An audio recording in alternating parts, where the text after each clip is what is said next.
This podcast is powered by Mill Lions. Use discount code HARDNEWS10 for a 10% discount on your festival outfit. Welcome back to a brand new episode of PLAFONDDIENST, the Hardstyle Podcast. And we actually now have the second English episode in a row, which is the first here.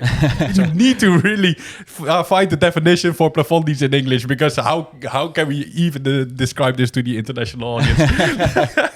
Well, my name is Wouter from the website hardnews.nl. And as always, with us is Marijn, who is paving the way under the name of Flux Overload. Hello.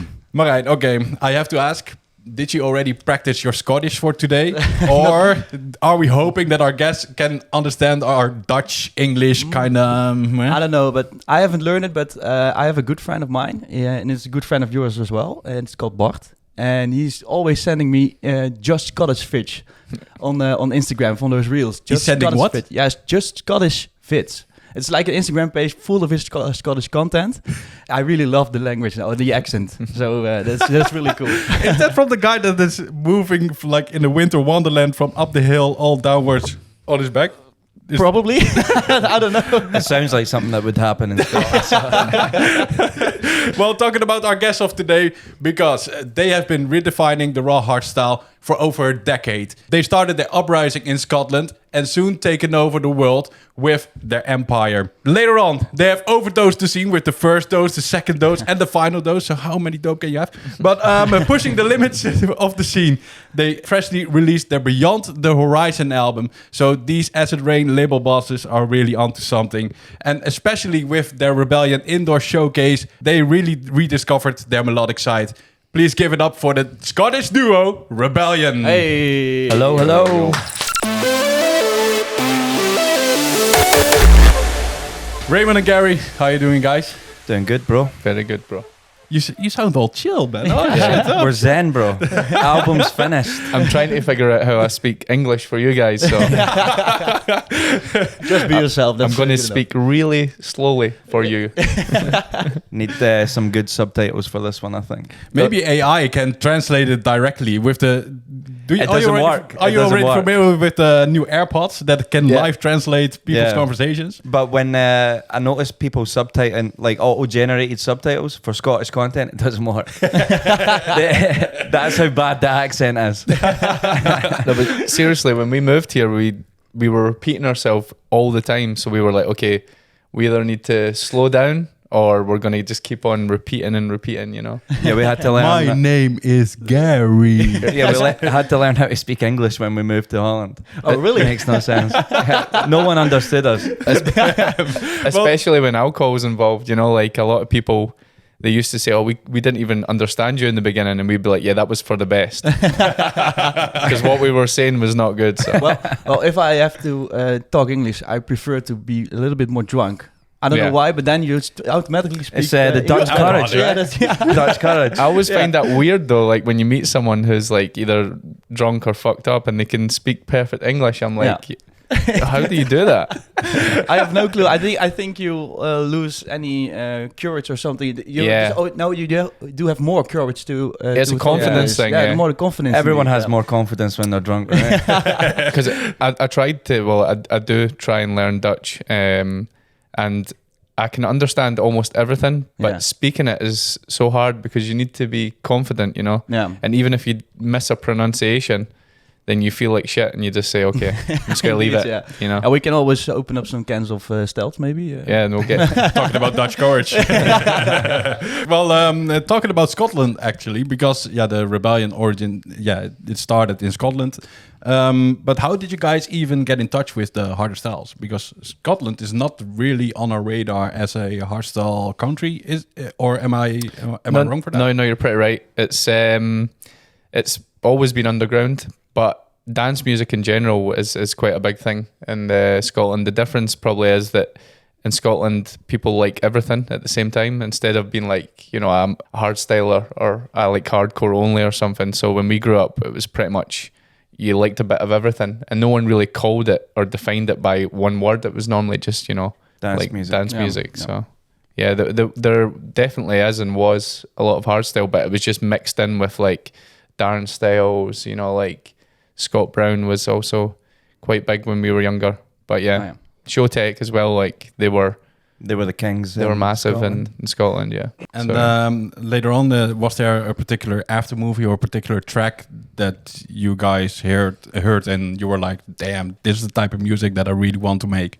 I think it was just the whole package that came with Hardstyle, like what you said, there was after movies. When you watched on YouTube, like the climax registrations and stuff, it was so big compared to what we were seeing in Scotland. So it was just something we had to get involved with. yeah, the first thing I can remember like hearing and seeing about was Sensation Black. Oh, Even though I was really young, it was almost like this thing that you didn't even believe was real, you know, because people would talk about it, or you'd see a video, or you'd hear like an anthem on someone's phone. And then as you got older, I used to obviously look on YouTube, and then you'd realize like, oh shit, you can actually go and visit these things. By the time we were probably old enough to come to Holland, it was already, you know, Sensation Black and stuff was done. So yeah, the first thing I came to here was actually wallstyle's exclusive. Oh yeah. Oh yeah. Yeah. So that was the first thing here. But where we live in Scotland, there's like a really famous, or there was a famous place called the Archies, and a lot of big DJs across the world, like they would talk about that place. So we were lucky that we had somewhere that was pretty iconic, and it was so iconic that they could have almost every DJ in the world like come there. Yeah, there was Really? some seriously big names played there. We still, when we tell people we're from Scotland, they'll say, oh, the Archies. Yeah. Oh damn. Yeah, it was an iconic place. And it's for a lot not of like the DJs. golden Archies, right? No. Okay. And is that still a thing, the Archies? It's recently opened back up again, but not for hardstyle parties. I think they did have a dance music event in there recently, but I'm yet to see any hardstyle there. It would be cool to be brought back though. I would That love would it. be good. That would be dope. It was actually where we played our first show as well. Yeah. Oh, we really? were supporting noise controllers and psychopunks. Oh Okay. shit. You know, what actually happened was so we were obviously more producing. Like we wanted to be DJs, but actually all we really done was sit in Raymond's room and try and make music.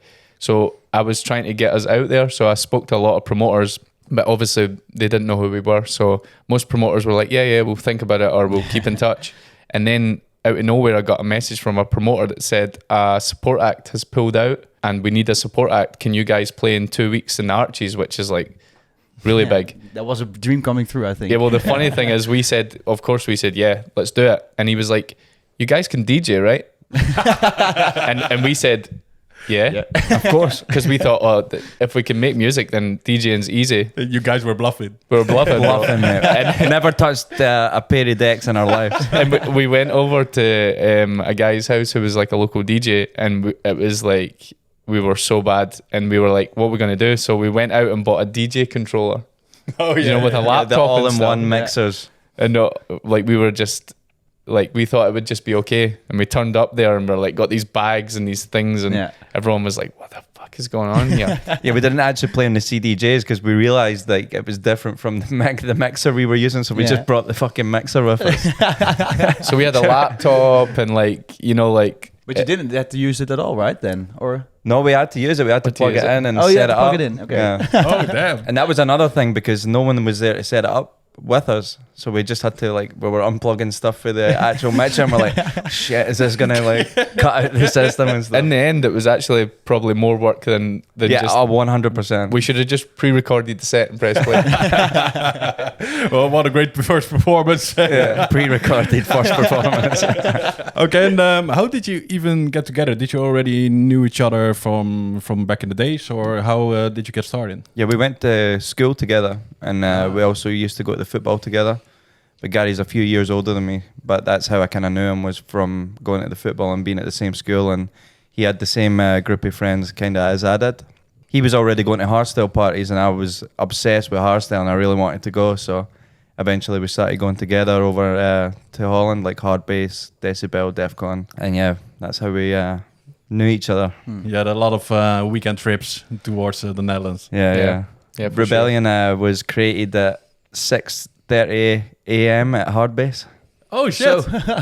One of those chats. At the final 30 minutes of the event, you were like, okay, we need to do this. bro. This should be It was actually during Minus Militia, the first Minus Militia 2014. performance, Yep. yeah. Because for me, I don't know if I was just really fucked up, but I felt like in that moment, I just felt like there was a change in the air. You know, like some either DJs come up or there's a performance where you just feel like, okay, this is going to change everything, you know. I felt in that moment, you know, and we were already talking about maybe doing something, and then we both just felt like, you know, we should really do this. And I think Raymond said, but what would we be called? And I was like, Rebellion. Really? Yeah, he didn't even think about it. It was just like bang. Rebellion, yeah. Damn. Okay. Must have been fate. Yeah. And you know what's funny? So during this big Raw minus Militia performance, we're saying, yeah, this is it. And then we met up and made a Euphoric song. You can still listen to it on SoundCloud. It's called Colors. Yeah. Colors. Oh, yeah. But it's hilarious. Like, oh, yeah, this Raw stuff, this is going to change the game. Make a Euphoric song. But that is the story of Rebellion. Like, we still do shit like that to this day. Just like, oh, look at this. And then do the opposite. And it's still up on SoundCloud. Yeah, it's still up on SoundCloud. It's called Colors. Super euphoric. It even has a frontliner kick sample in it from his sample pack. The weird thing was, in the beginning, we used to get like a lot of shit from like mainstream hardstyle fans or people that like melodic hardstyle, and they'd be like, "Oh, you guys are ruining the scene and stuff," and we'd be like, "We actually love euphoric hardstyle. Like, you know, like." Headhunters was my hero when I was growing up, and Noise Controllers and stuff. So it was just that we felt more natural making that, especially the first album, Uprising. Even though we still loved all the other stuff, it was just felt more natural in the studio. Yeah. So that's what we went with. And even now to this day, you know, like we still listen to music that's like that, but it's what we feel in the studio that actually comes out as Rebellion. And there's something about the energy of a bit more, not aggressive, but a bit harder that somehow we're drawn to in the studio. So it's not that we don't like it or we don't respect it, it's just what comes out. Yeah. And back then, like, we were very limited on what we knew how to make music, and to make those kind of like melodic hardstyle songs, it's a lot harder than to make a raw track, in my opinion. There's a lot more technicality that goes into a production like that. It's especially more challenging. Yeah, well, the kicks, like back in the day, especially before sample packs, like making a kick that could pitch was so hard. Like we just didn't know how to do it. So we thought there was this big like elaborate way to do it, and every time we'd ask someone, they'd say like the answer would be so simple. So I'm easy, like, how the fuck are they doing this?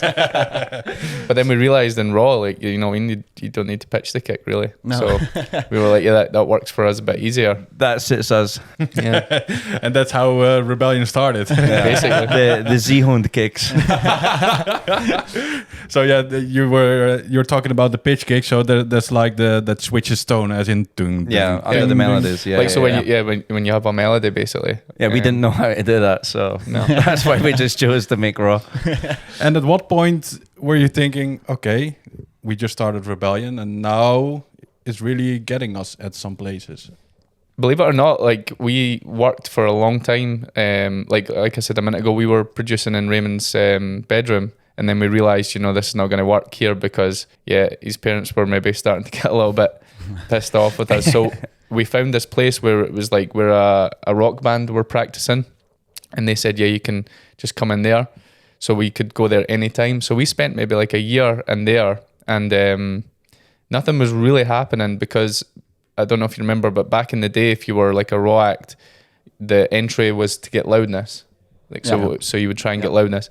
And I think like 3 loudnesses had passed, and we'd sent our demos and stuff, and they were like, yeah, it's not good enough yet. And then we saw other people around us, like Unresolved. A lot of the Gearbox guys were getting supported. So we were starting to think, yeah, maybe this is just not going to work. I think one night we were a bit like down, and we were like, yeah, maybe it's just fate, it's not going to work. And the next day we came in and we were like, we need to do something bold. So we messaged Phil at the time and said, we're going to do an album. And he was like, guys, you can't even finish a track at the moment. Like we would send like a snippet of like a minute and a half, and he'd be like, okay, when are you going to finish it? And we'd be like, oh yeah, we're going to finish it. And then we would never finish it. So he was like, I think an album's a bit of a stretch, guys. But we were like, no, that's it, we're committing to it. So put a date in and we're going to do it. And then from that day, I think in our minds subconsciously, we were like, we need to do something. And then ironically, after like maybe the first track, we got a message saying that we had Loudness in March. And then at Loudness that night, that was when I was like, okay, we've got a chance here. Nice. Yeah. We've got a chance. Okay. And you guys also did DJ contests, right? Back in the day, because I think for Radical. Yeah, for Radical. The one-man army party. That was was the first one, right? Or? It was actually the second one. We played at a Gearbox party. Was it the Royal Cabal or something? Royal Cabal. I think it was in Harderwijk. Yeah, in Harderwijk. Yeah. We played there, but it wasn't for so many people or something. Also with a DJ controller. Yeah, we actually brought it in the plane with us. Just to be sure. And bro, we were losers, man. And do you know what was funny? We still fucked up. We still queued it. Yeah, the music stopped and we were like, what was the point? We should have just given seats. I remember turning up and people were like, "You're gonna use that?" Yes, bro. But the weird thing is now, if you saw like a big DJ bringing that for their live act, you'd think, "Oh yeah, these people mean business," because the setup looks really impressive because you've got like a controller, you've got a laptop. Indeed, yeah. So it looks like you're doing more. But the reason why it was easier is because you could just see the waveforms on a laptop, so you could almost see if you were out of just time. match it up. But we were still really shit even with that, which was weird. So. It was just a compensation. Yeah. I can actually remember. I can't remember who it was, but I remember someone that night saying to us, like, if you guys really want to make it, you're going to need to learn how to DJ properly because this is not going to be sustainable. And we were like, yeah, okay. And then the Minus Militia. Oh no, the Radical One Man Army. Did you contest? Us and d-sturb won the competition to play there, so we got to play in the second stage. Mm-hmm. And we were really excited about that. And we were just even more excited about being able to go to the party as well. We had an excuse to go to the party at the time. Yeah, we were like, free tickets. Free tickets. Free ticket. What do you mean we get free beer? We were blown away. It was crazy. Yeah, the weird thing is we actually thought like nobody's coming to see us anyway. Because I'm sure we played at the same time as someone quite big as well. And then before we were playing, it was a little bit empty, but we were like, yeah, this is good enough. And then I remember MC Tellum was the MC and he came down the steps just before we were about to set up and he was like, bro, it's packed. And we were like, yeah, he's just saying that. And then when I went to set up the USB, I was like, oh my God, like it was completely packed. Yeah. And people knew the music as well that we'd been releasing. So we were like, wow, this is pretty crazy. And how do you look back on that period of time in your career? It was exciting times. Everything was new to us. Everything was exciting. And we would have ran through brick walls to become Rebellion. Like, there was nothing that was going to stop us.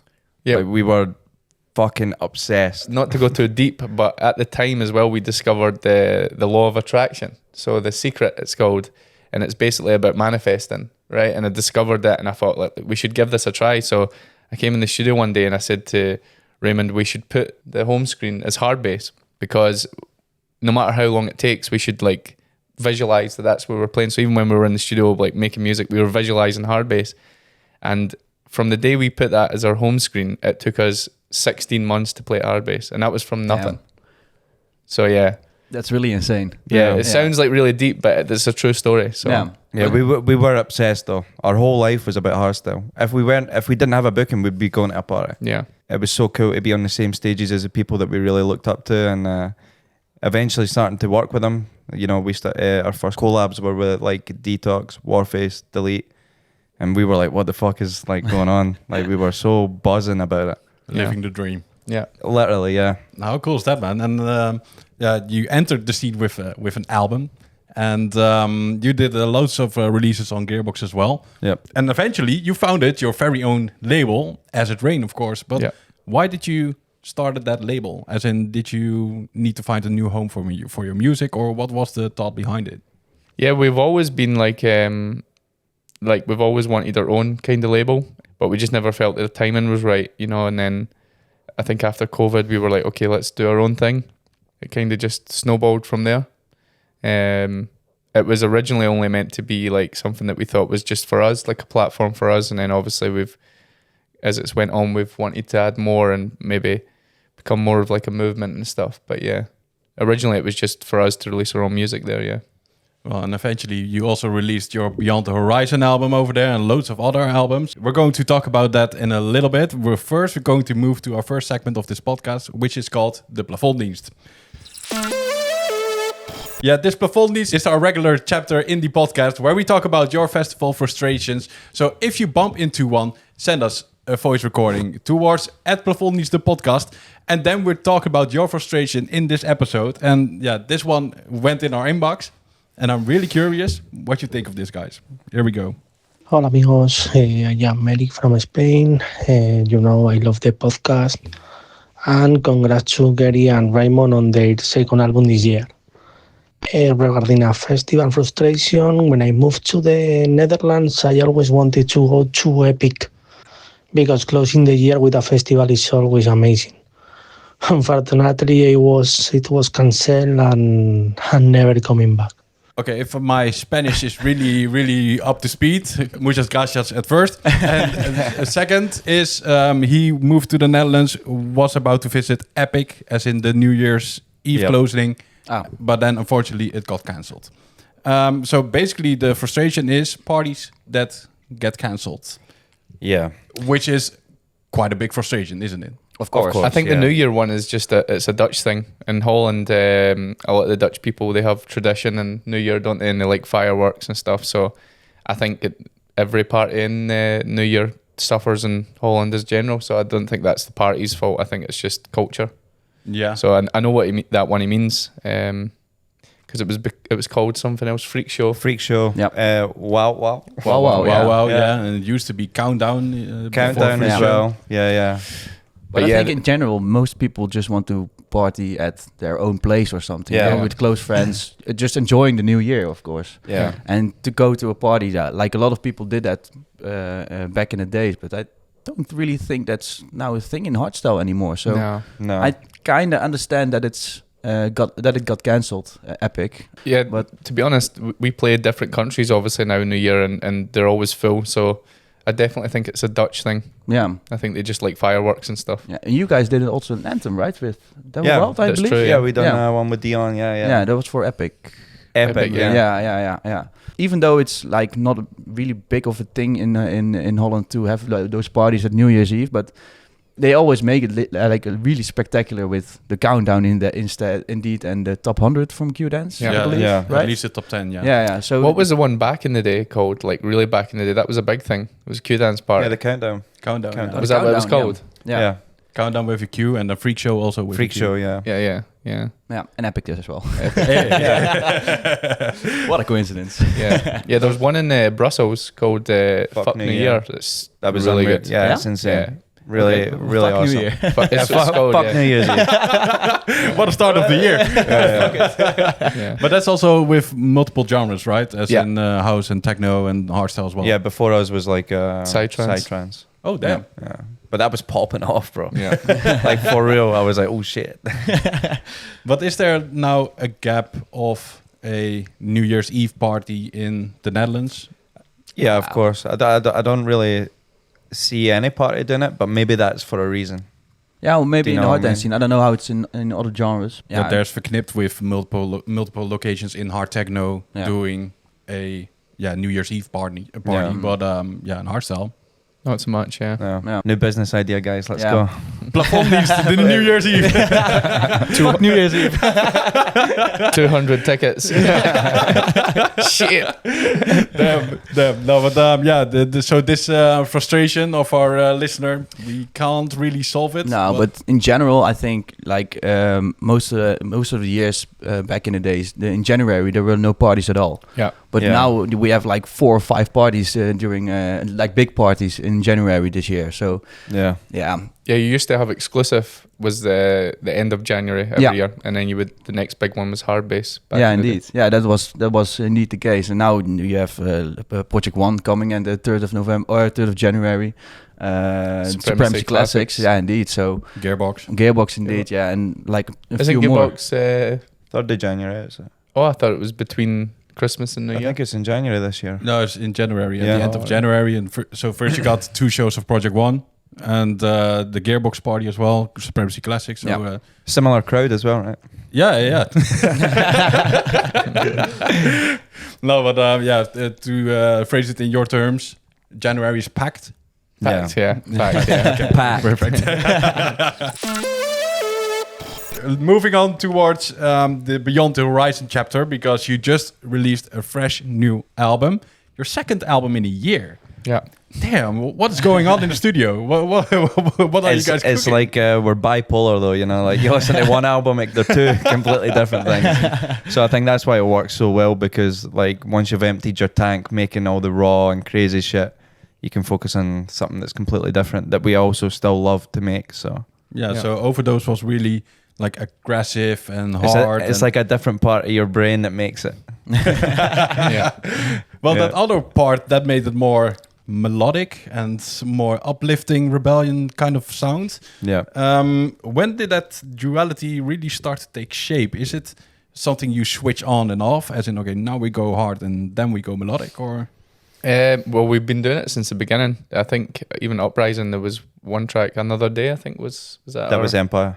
We had The Maze. The Maze, yeah. That was yeah, bit we're always trying it. But yeah, with Overdose as well, like it was quite easy to switch because Overdose was so much work. So by the time like we had a big performance, after that performance, we were like sick of the music, that style of music. So it would be easy to say, okay, let's do something different. Yeah.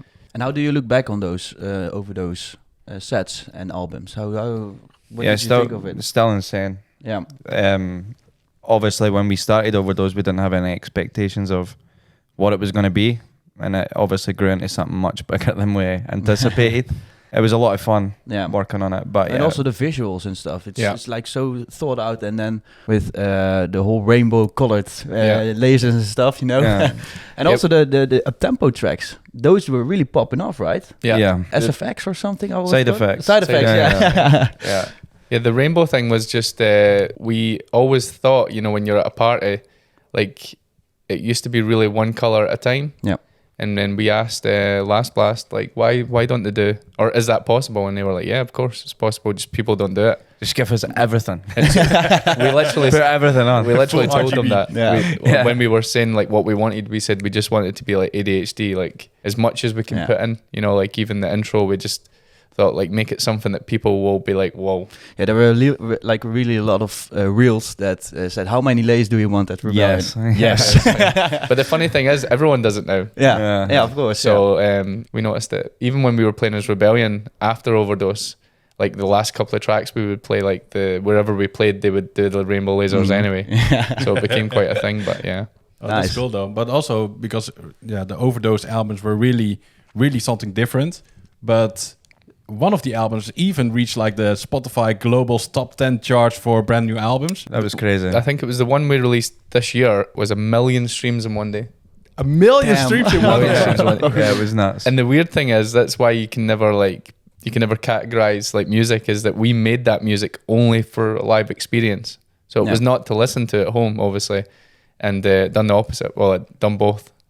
So people listened to it and they enjoyed it at the show. So it just shows you, like, you know, there's not a set formula. Like a lot of people think as well, melodic music means that it's more people listen to it, but yeah, it's not true. Maybe they were hoping when they pressed play on Spotify at home that the full-blown rainbow lasers were popping up as well.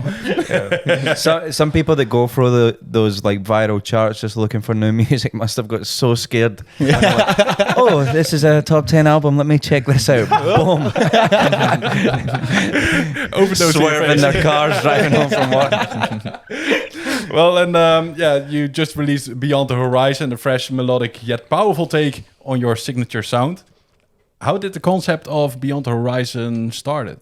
We both love space, basically. So we made a decision last year that we were going to do like a conceptual album / live act. And we were trying to think of something that we both liked and that was really easy to, you know, visualize. And space is pretty easy to visualize. Yeah, that was always going to be something to do with space. And then Beyond the Horizon just came to us because we were watching something about a black hole, and they talk about like that you don't really know what's beyond the horizon, so of a black hole.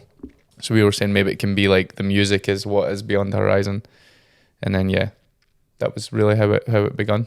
And what was your favorite thing about the entire concept of Beyond the Horizon, at least for your album or your performance? What was the thing that you're like, yeah, we're really onto something? I think like there isn't really much limitations when you're talking about space and stuff. Like it's so big that you can't even comprehend it. so that you can also look at the music like that as well. You know, we have like the music range of the album doesn't need to be a specific thing. You know, we have like the last track, A Message to Beyond, just fucking crazy crack. But then we have some like super euphoric music on there because it's like, the range is so big a space that musically it can be the same. Yeah, believe it or not, we were also musically inspired a bit by like Art Bat, you know, and like people like that who they have that like spacey feeling in their music. So that was also something that we were thinking about when we were thinking about the music. And is there one particular track that really stands out for you guys? I think the title track, Beyond the Horizon, really fits the theme and the sound design, and everything just sounds a bit spacey, and you know, you've got the countdown, so it's like the spaceship taking off. Like it's a bit the beginning of the exploration. And there was also another track, Come Together, that has been played for quite some time already, I think. It was played once or twice. Yeah. We only played it. And we did really love the song, but you know, that was back when club shows were a bit more popular. And when you try to during play the COVID time, maybe, or not? Just before, right? Or before? No, or was it just after? Yeah, it was after. Yeah. So, but when you try to play that set often in that song in a set often, it's it drags on a bit, man. Like the first kick you hear is like 2.5 minutes. Yeah. And these days that's just not gonna stand up. Indeed. But it doesn't mean it's a bad song. It just doesn't really necessarily fit in our sets. Yeah, man, exactly. Yeah, well, I got from a lot of friends that they heard it at DEFCON 2022, I think. Yeah. And they were like, I was still waiting for that track to come out, and now it's on the album. So well, we would have released it before it, but we just felt like it wasn't a single release worthy. Yeah. Because also, like, nowadays, people don't realize, but you need to have a marketing campaign for a song. It's not just like, oh yeah, here's a song. So when we don't naturally feel like, oh yeah, this is how we want to present the song, then for us, it's not going to be a single release. So we were like, when we do an album, it will be on that. But between making it and now, we only done Overdose albums, and obviously you can't put it on a no, of course not. Can't put it on an Overdose album. So that was the reason why it took so long. Okay. How was it for you to rediscover that melodic Rebellion sound? Well, was it rediscovering? It was already always there. I think it was just adding to what we were already doing, just doing it in a different way, updating the sound design. Like songs like that can come pretty naturally to us. So even up to Scottish Krach. Scottish Krach. Well, awesome. And the album is now freshly out there. It just got released, and you also did the album showcase at Rebellion Indoor. Yeah, how are the responses so far? Yeah, really good, Mo. It's been like the Overdose album was really we got a lot of responses from fans and stuff like that, but this album we've had a lot of responses from colleagues, which is always cool because that means that you know, like people that know what they're talking about musically have said that they like it, so that's been pretty cool. But yeah, the thing is, like, also with melodic style and stuff like that, it's still really good, but it's not hyped. So like the difference between releasing an Overdose album and this album is it's not going to be like viral or, you know, so that's been different. Because, you know, it takes a while for someone to understand the premise of a melodic song these days. Yeah. Whereas like a song that's just fucking crazy, you're going to get that instant reaction. So it's easier to hype up a song like that because you have like the viral TikToks and all that shit. Just the craziness. But like people need to understand why this is a song. It's not just like an instant reaction dance floor kind of thing. It takes people a while to kind of catch on, like, oh, okay, I get this. So you're saying that it's a little bit more credible because it's more challenging to create such type of tracks? Yeah, it just that it's not instant. Yeah, it's not instant, especially not in these times. You know, like I don't think people, you know, I mean, a lot of hype doesn't get gathered around things like that because it's not in your face. You know, but it wasn't supposed to be. So so that's okay. But like, for example, with we said the million for Overdose, that's like you say, it's an initial reaction, but the numbers do come down fast as also, whereas this kind of music, you know, like it goes up a bit steadier and then it stays a bit higher, you know. So yeah, it's just a different kind of feeling, you know. Yeah, well, Flux Overload plays a lot of tracks. How many tracks of the Rebellion album? What's your favorite? I think, this one was already released, but that's for me the team of the year, and that's Aliens on Acid. Yeah. It immediately, everyone really just loves the whole vibe of it and the poppy vibes, I think. And yeah, that's for me like the most favorite track of the album. That's a good example of what we're talking about. Like, it's more of a drawn out song. Like the first couple of times we played it, it was like watching people. I was like, oh shit, is people not like this? But now when we play it, it goes off. Yeah, and but it took people, some time to get used to the song and know the song a little bit, because it's not like shock factor or something. Yeah. It's just like there's a lot of song elements in it rather than... It's a straight dance floor track. Yeah, exactly. Yeah. And even Hardstyle plays it in the sets, right? Yeah. He took out the he vocal, messaged us and asked, could I have the version without the vocal? What the fuck's wrong with the vocal? but the funny thing is, we wrote the vocal in a writer's camp at the start of the year, and we had been writing songs all day, and then everyone was like, yeah, we're going to get lunch, so we kind of like said, okay, that's it for now. And then we were just messing around and with some of the writers, and we were like, we want to do something that's just so simple but so catchy. Yeah, and then we all kind of came up with the Aliens and Acid, and then na na na na, and we were all like recording it, and we were like, oh, this is the one, like it's just so simple. And we thought, okay, this is the thing. But then it was when Hardwell said, yeah, he doesn't like the vocal, or he didn't want the vocal. We were like, oh, well, we're just too old, bro.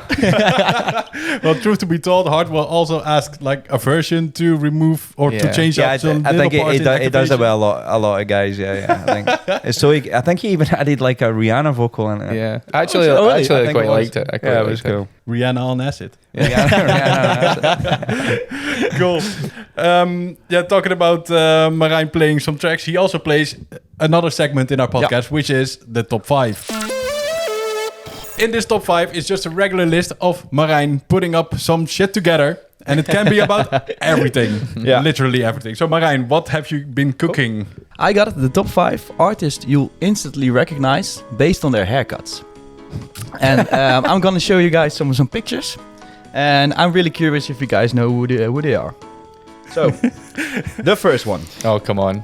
That's definitely the easiest one. We start off easy. So, yeah, unresolved. Of course, indeed. Of course. Yeah. That.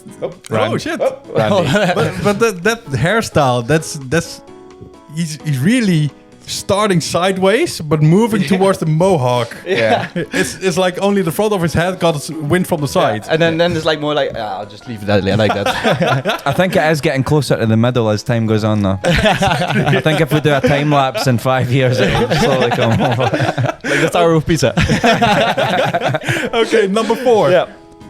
I think that is another easy one. Easy. It's Mr. Zombie. Yeah, it's Mr. Zombie. Easy. Oh, that's the wrong one. I mean Randy. Naughty. Yeah, naughty. Yeah, Johnny said it's the most shiny head in the hardstyle scene, isn't it? Yeah, indeed. Yeah. It really is. So yeah, it really stands out, right? Okay, the third one. Oh, this is also easy. It's the pink boy, isn't it? Yeah, 11 can. Yep. I don't have my glasses on. I genuinely thought, because I don't have my glasses on, I genuinely thought that was an apple. A pink apple. I genuinely pink. Yeah, but it's Like how do you see an apple in this? bro, don't ask. I don't have my glasses. I know what brand of apple that is. It's a pink lady. The pink lady. Yeah. There we go. All right. Number 3. Okay, number 3. Oh, so easy. Come on. That's our boy Nigel. Keep it this close for you. It's indeed Nigel. That's a really standing out haircut, right? You can even like see the swing of that lock. All right, I think this is the last one. Yeah. Who is this one? Element. Yeah, of course. Yeah, you also the one with the mullet. So Easy to recognize. Maybe you should have started with the bottom of this. Yeah. He actually does a really good Scottish accent. Yeah. Every time I see him, he's always, all right, mate. Yeah, but he does a lot of accents. Yeah, and he's it's good at the Scottish one. Also on point. Also the Australian one. is also really good, and his natural the Dutch accents are really good. Vertel is the best at accents. I must give him that. He's good at I must impressions give of him other DJs. Yeah. True. Has he done an impression of you guys? He does Probably. everyone behind their backs, so he probably does one behind their back. But no, he does a good one of a few people. He's even good at getting the characteristics of the way they move and stuff. Really? Like that, yeah. That's the only thing you're good at, though. Okay, Alright. well, excellent top 5, Marijn. Thank you. Yeah, before we continue, as you probably know, making a podcast takes quite a lot of time. So that's why we would like to ask you one thing. If you're watching on YouTube, then please subscribe to the channel. Or if you're listening on Spotify, then please give us the 5-star rating, because we still have that 5.0 over 800 rating. So that's really cool. Thank you for that. We also would like to know what you think of this episode with Rebellion. So please leave a comment. All right, next up is something different, and talking about the future of Rebellion, because we already approached like January. It's packed with a lot of events. Packed. Well, you'll be bringing your Uprising Era at Supremacy Classics in January, right? Yeah. So Rebellion Classics. How does that sound? It's actually just the name we're using is just to define the era. We're gonna play songs from like Empire era as well, probably. Cool. Yeah. Yeah, more not narrowing Just it down songs to that- that Uprising Era, but but even further. But I think like to define that era for us would be the Uprising. Yeah. You know, because we kind of So we're rising gonna up. we're gonna put Zag kicks in all our old songs. Yeah, we're gonna edit all the Uprising album with Zag. Only Scottish Krach. That would be the last straw for a lot of people. Fuck these guys. I'm done. Yeah, that's it's your first Rebellion Classic set, is it? We done one at Exclusive. Yeah. Rebellion. Oh, together with Malice, right? Yeah. Yeah, exactly. Yeah. But we try. Yeah, it's something that we want to keep exclusive, you know. But for us, Supremacy just felt like the right place to do it. We've had a lot of great memories from Supremacy. Yeah, We've done a lot of great things together, so I think it makes sense. Also with the anthem and with loads of like impressive performances. Also that live registration of yours as Supremacy. Yeah. People have been asking for it for a long time. Yeah. So yeah, that makes sense to do a classic set at Supremacy as well. Because you would like to do it like once a year, or maybe even more exclusive, or what's Probably your approach more on classics? exclusive. Yeah, probably less than that. Yeah. Yeah, so really keep it fresh and just focus on the new music instead of looking back at the old. Exactly. Yeah. Yeah, to be honest, like I don't really rate the Rebellion Classics. I know that's going to be like really hard for people to hear, but I don't rate our music back then compared to what we do now. I know people that were in that moment would say that our music was better back then, but for me, I think our new music's way better. It's a completely different. Yeah, and I have more of a connection with music now.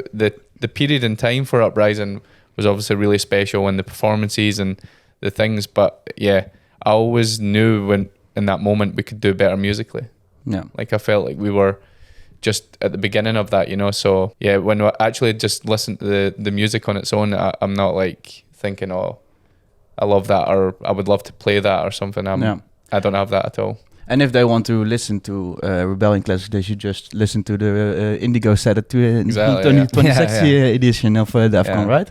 Yeah. But like Gary said, it was more a period in time that was special, I think. Yeah. Rather than the music itself. Yeah, I get why people say it, because objectively you're thinking about the moment you were in. But if you zoom out, I mean, I think the music that we've made in the last 5 years is way better. Yeah. You know, it's funny, speaking of classics, we actually got to play a classic set last year in Australia. By chance, we had to fill a spot that was available on a HSU party. And they asked, would you play Rebellion Classics? And we says, we'll play classics, but if we can play other classics.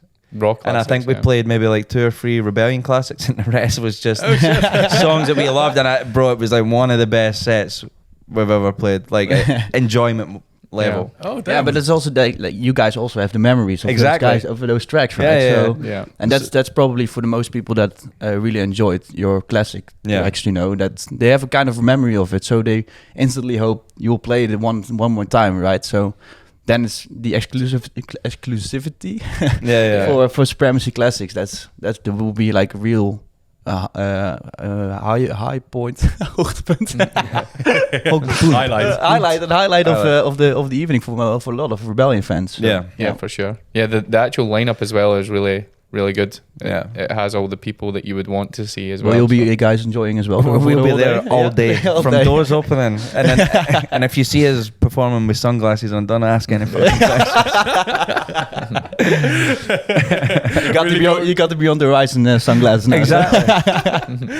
Really going into that trip down memory lane, experiencing how it was back then. Going back to the old days. Well, talking about the future, because you also recently premiered a brand new collab with the guys from D-Block and Estefan. Yeah, finally. How is that for? What is that for a combination? That's really unique, though. Yeah, it's really sick. We worked really well together. We spent like 5-6 hours in the studio, and the track was basically there. Whoa.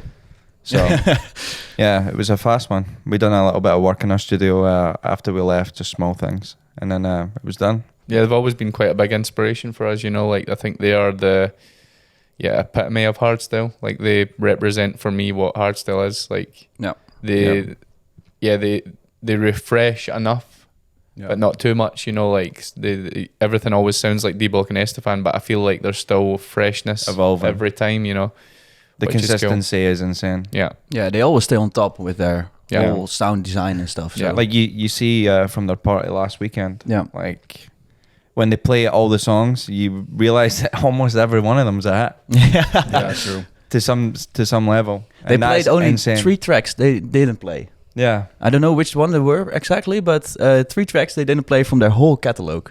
Yeah. That's Damn, fucking wow. insane. If you can play your entire discography, then Yeah. I don't know how many tracks it were, but I'm not sure how much, but yeah. it's a lot. If you just don't play 3 tracks just from your whole catalog, that's There's insane. one guy on Reddit, right, complaining about you. Yeah, I think so. They didn't play this song. Yeah. there was always this one guy on Reddit. But it's a cool collab though, and I before we started recording, I believe that you were showing them satellites. Satellites, yeah. The accent, we were in the studio together and we were talking about the arrangement of the track, and I said to Diedrich and Stefan, maybe you can check out the structure we done for satellites. But I watched them typing in on Spotify, satellites. He's like, I can't find it, this guys. song. And I'm looking, I'm like, satellites. that accent can still be a problem for us sometimes. That's not the first person that said that to us before. I About remember satellites, someone has it said that before, yeah. Just going to start bringing a translator with us every time. Some sign language. Well, you're doing pretty well during this podcast, and I think the listener as well, because if they've approached this 50th minute, then they can really understand this conversation. They must be really bored. They must be really bored. We're trying our best. And you just released that fresh new album. In theme of the album, what is on the horizon now? What is on your wallpaper right now? My wallpaper? Yeah, because Heartbeat used to be on your wallpaper. Yeah. To visualize that next goal. I think we do have a wallpaper, but I think it's just from a past show that we've done. Yeah. And I think the only reason we done that is because we needed a background that was for I think we'd done something together. Oh, for an interview. Yeah, and we needed a background because it was literally just blackness. Yeah, that's what our future is going to entail. Just dark. The black hole. Only darkness. Maybe we're needing to update it. Maybe we're needing something even crazier. Yeah, what could be that next goal? Big fucking Lambo, bro. Nah, I don't know. Like we've A purple one. A purple Lamborghini, purple, right? exactly. A blast from the past. Maybe that was part of the manifesting. You know? Yeah, maybe. Yeah, it's a tough one because we actually got everything we wanted pretty quickly as Rebellion. Once it started taking off, we kind of switched more to concentrating on projects like albums, like live acts. So it'll probably be something along that lines. We do have a few ideas for next year, but we don't have anything that's like concrete yet. I think obviously with 2 albums, in 1 year, and we've done 2 anthems in 1 year as well. Yeah. So You need to creatively give yourself a little space for your ideas to regrow. If you're just jumping from project to project to project, like it begins to get a bit heavy, Yeah, and you need some time to think those ideas out properly before you execute them. Yeah, true that. yeah, So so we're that's going to where do we 3 are right albums next year. three albums, 3 anthems. Yeah, that's a big school. Well, talking about anthems, you recently also went live on Instagram. Yeah. And did you say anything about an anthem being on the horizon? There will be There will be, yeah. an anthem next year. Yeah. Ooh. Scoop! But, okay, let me narrow that down a little bit. No, don't do it. You can't dig any further because we'll just end up going, it's this party. No. Because I have to think out loud. Last year, you already did Intense and Reverse. Yeah. True. DEFCON is already being announced. Yep. True. So that should be Rebirth or Decibel if I'm talking about parties in the Netherlands. No, we're actually doing the anthem for Dominator, I think it was. Dominator. Okay. So, yeah, we have to wait until Yeah. it gets announced. Yeah. Yeah. Just be Yeah. patient. Yeah, Just it'll be be worth patient. it. It'll be worth it. Yeah. Okay. That sounds cool. And anything else on your schedule for 2026? Yeah, we want to go back to concentrating just maybe on track by track, So we have a couple of cool collabs planned as well. One outside Hardstyle, which is quite interesting. And we'll go back to being more like focused on one track. Because the thing with albums is you obviously think about it as a collective or a live act even. And that's good to do because you can, get through loads of tracks. But sometimes maybe like one track doesn't get a lot of attention from yourself when you're making it because you're like, need to move on to the next one. So it'll be good to go back to maybe like focusing on one track at a time. Yeah. Yeah, And, so you can put all effort into one particular track instead of dividing the attention towards multiple other tracks. I think this year has been the most music we've made in a few years. Yeah. Like the album's finished, but we still have like 4 songs that we've made since finishing the album. Oh, We have a collab with Warface, Mutilator, D-Block and Estefan. We have all the Bad Dose edits. We done Bad Dose, and the full set was basically brand new. yeah. So Yeah. you're pretty much filled for next year with all those releases. Yeah, we're going on a fucking vacation, bro, for a whole year. For a whole year. Nah, we're already back in the studio, to be honest. So Yeah. it's So- just what we love doing. So So your release schedule is also packed. Yeah, Yeah. everything's packed. Everything's packed. packed, bro. Yeah, well, that's a whole lot of... Scoopy daarbij. Perfect. Well, I think we have approached the end of our podcast with Rebellion. Guys, really, I really appreciate the talks and also giving insight beyond the horizon and also about the starting years of Rebellion. I really, really liked your story as well. And also your different types of approaches, as in going with that Scottish krach, but also keep that melody inside your mind. So really thank you for telling that story. And Thank I you for having completely us. understood the whole podcast. Yeah. You did a I good can't thing. wait to get outside and just let the Scottish rip, bro. 'Cause I've spoke way too much clear English right now. So yeah, you're basically half Scottish now, Flux Upload. A little bit, yeah. Sometimes I call my mum and dad and I speak like this, and they're like, "Why are you speaking like that?" Yeah, Barai goes home to his parents now with a doodlezaak and everything. What's happening, mum and dad? No, Gary and Raymond, thank you very much for coming. And Thank you, guys. Thank you guys for listening and watching. We hope to see you at the next PLAFONDDIENST, the Hardstyle Podcast on Tuesday, 4 o'clock. See you then. Bye-bye. Dankjewel.